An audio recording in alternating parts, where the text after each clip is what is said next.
জনগণের পক্ষে সবচেয়ে বেশি প্রতিবাদী এবং জনপ্রিয় কণ্ঠটি হচ্ছে দেশনেত্রী বেগম খালেদা জিয়ার এবং আমাদের দেশনায়ক জনাব তারেক রহমানের। তাদেরকে যত বাধা সৃষ্টি করে দূরে রাখা হচ্ছে অত তারা নিরাপদ মনে করছে বর্তমান সরকার। এই নিরাপত্তার বেষ্টনী ভেঙে দিতে হবে। এই নিরাপত্তার বেষ্টনী ভেঙে তাদের প্রতিরক্ষার দুর্গে আঘাত আনতে হবে, না হলে বাংলাদেশের মানুষের জীবনে মুক্তি আসবে না। এবং সেই মুক্তির স্বাদ যেদিন আমরা পাবো সেদিনই কেবলমাত্র আমরা আমাদের এই বিদ্রোহ, আমাদের এই বক্তব্য, আমাদের এই প্রতিবাদ সেদিন পর্যন্ত আমরা চালিয়ে যাব। তার আগে পর্যন্ত আমরা থামবো না। একটা ডিম ভেজে পরিবারের 3 জন সদস্য ভাগ করে খাচ্ছেন, সে অবস্থায় দেশটাকে নিয়ে গেছে।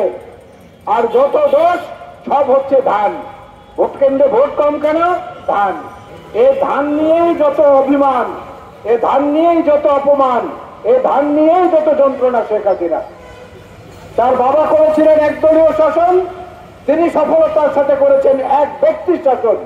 তিনি কখন কোনটা কি করবেন চ্যালেঞ্জ করে বলতে পারি ওবায়দুল কাদের সাহেবও জানেন না, তার কেউ জানেন না তিনি কখন কোনটা কি করবেন।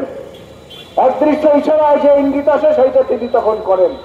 আর সব কিছুর জন্য দায়ী হচ্ছে ধান, সব কিছুর জন্য দায়ী হচ্ছে জিয়াউর রহমান, সব কিছুর জন্য দায়ী হচ্ছে বেগম খালেদা জিয়া, সব কিছুর জন্য দায়ী হচ্ছে তারেক রহমান। এইখানে বাঁচাতে গিয়ে মান সব দোষটা পায় যার উপরে, সেটা হচ্ছে ধান।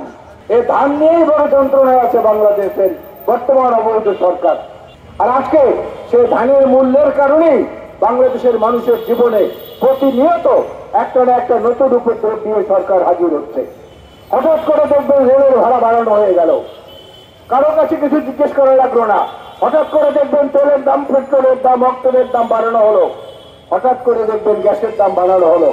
আগে গণশুনানি হতো, আমরা যেতাম জ্বালানি কমিশনে, আমরা যেতাম বিএনপির পক্ষ থেকে, আমি প্রতিনিধিত্ব করেছি সবসময়।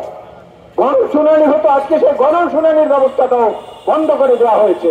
যখন যেটা মন চায় তখন সেইটা তারা করে মানুষের জীবনে একটা বোঝা, একটা উপদ্রব হিসাবে প্রায় স্থায়ী হতে চলেছে। এই স্থায়িত্ব বেশি কাল হতে দেয়া মানে বাংলাদেশকে আরেকটা উত্তর কোরিয়ায় পরিণত করা।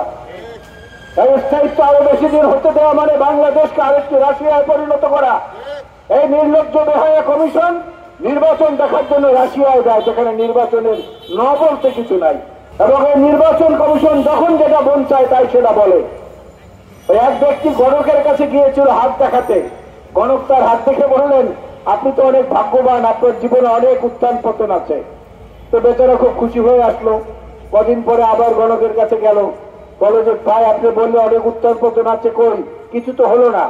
বলে কেন, আপনি এখন কি অবস্থায় আছেন?